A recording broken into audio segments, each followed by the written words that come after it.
warahmatullahi wabarakatuh. Waalaikumsalam warahmatullahi wabarakatuh. Kami dari kelompok 6 yang terdiri dari saya sendiri, Salsabella Puspitasari, Mawardia Pitaloka, Muhammad Dwi Anjar Zakaria, dan Ahmad Afif Faridan. Di sini kami akan mempresentasikan value proposition dari produk handmade yang berjudul Bunga Plastik dari Sedotan.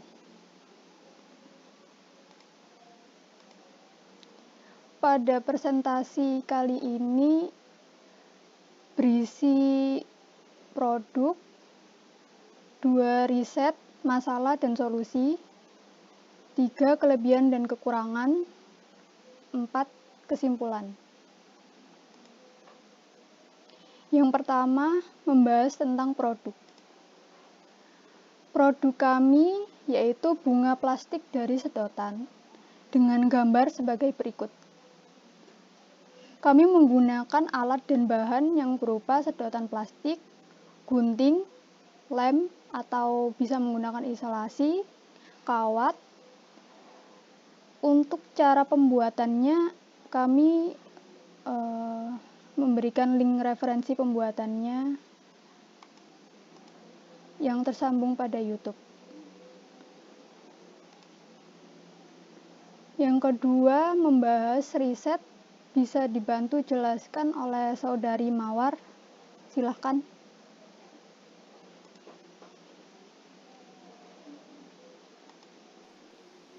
Ya, terima kasih Mbak Salsa. Jadi saya akan menjelaskan tentang riset. Riset atau penelitian sering dideskripsikan sebagai suatu proses investigasi yang dilakukan dengan aktif, tekun, dan sistematis yang bertujuan untuk menentukan, menginterpretasikan, dan merevisi fakta-fakta. Jadi, riset adalah suatu penyelidikan, pemeriksaan, pencermatan, percobaan yang membutuhkan ketelitian dengan menggunakan metode atau kaidah tertentu untuk memperoleh suatu hasil dengan tujuan tertentu. Tujuan riset adalah untuk memecahkan masalah, meningkatkan ilmu, melakukan penafsiran yang lebih baik, dan menentukan fakta yang baru. Jadi, kenapa harus dilakukan riset? Riset pasar itu dilakukan untuk mengetahui bagaimana perilaku konsumen terhadap produk atau jasa yang ditawarkan. Jadi, riset pasar itu bisa dikatakan proses penentukan kelayakan layanan atau produk baru melalui riset yang dilakukan langsung dengan pelanggan potensial. Jadi, dilakukan riset itu kita bisa tahu barang kita itu layak diproduksi, disukai banyak orang atau tidak, terus komentar-komentarnya itu bagaimana, supaya nanti ke depannya bisa jauh lebih baik lagi.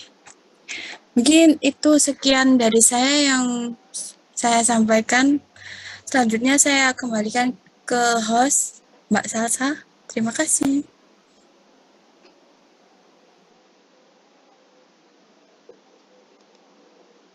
Baik, terima kasih untuk Saudari Mawar untuk penjelasan mengenai riset.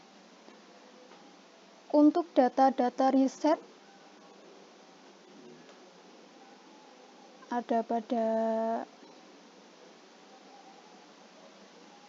data-data ini.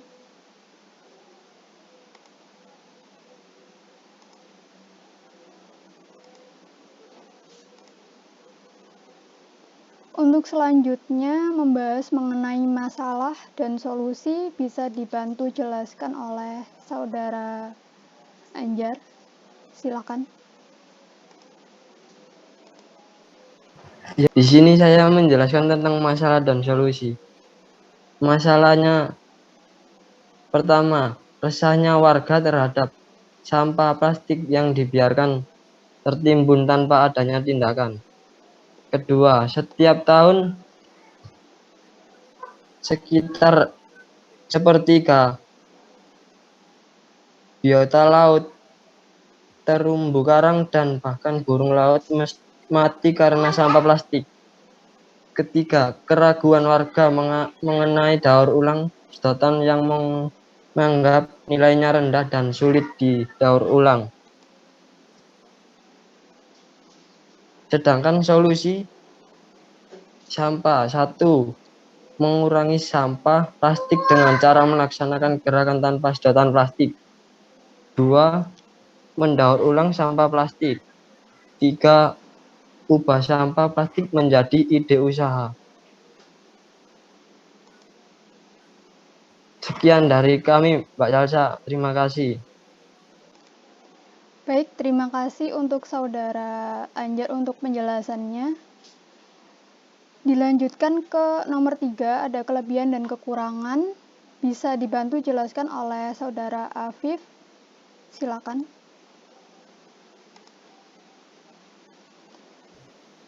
Terima kasih atas waktu yang diberikan.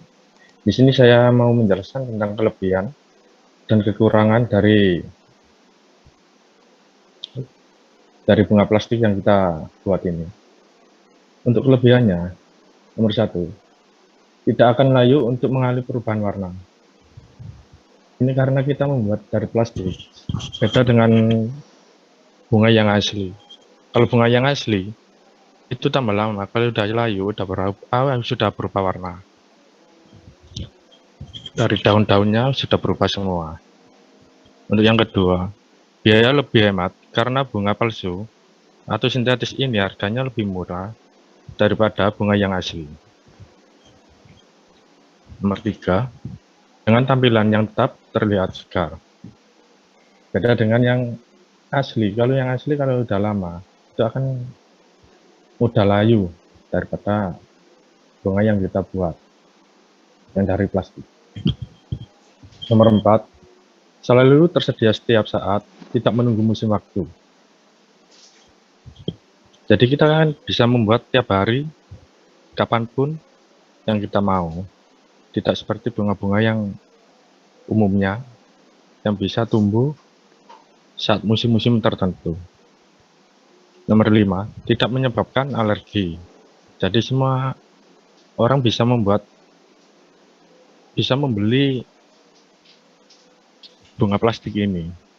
Karena kita ini tidak ada alergi yang bisa menimbulkan yang menyebabkan alergi seperti bunga-bunga hidup yang lain. Nomor 6, mudah diangkat dan tidak memerlukan perlakuan khusus selama proses pengangkutan seperti ketersediaan pendinginan. Ini seperti yang kita buat pengiriman, jadi kita lebih mudah pengirimannya daripada bunga yang asli.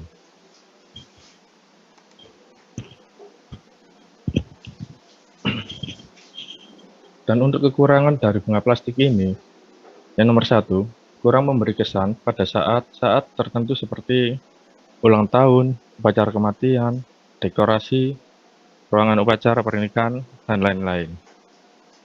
Untuk poin 2, memiliki wangi yang berbeda karena tidak memiliki bau yang alami dan segar seperti bunga yang asli. Karena kita kan dari plastik, jadi tidak ada bau-baunya yang khusus. Nomor 3, tidak sempurna dalam penataan karena bentuk bunga plastik. Memang banyak yang tidak sama dengan bunga yang aslinya.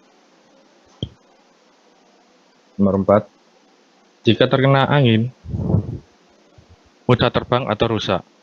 Karena dari plastik memang bebannya itu tidak ada, lebih ringan daripada bunga yang asli. Jadi dihindarkan dari hembusan angin langsung lah. Kalau bisa.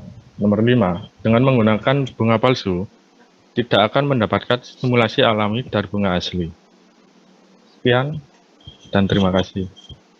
Saya kembalikan ke moderator, Salsa.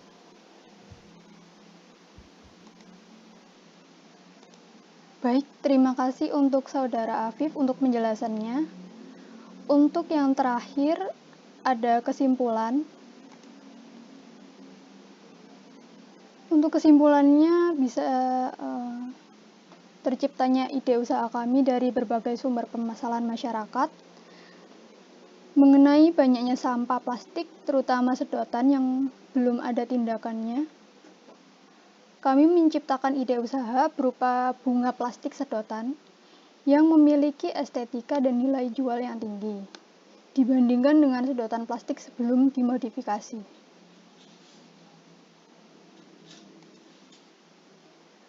Baik, sekian dan terima kasih dari kelompok kami. Wassalamualaikum warahmatullahi wabarakatuh. Waalaikumsalam warahmatullahi wabarakatuh.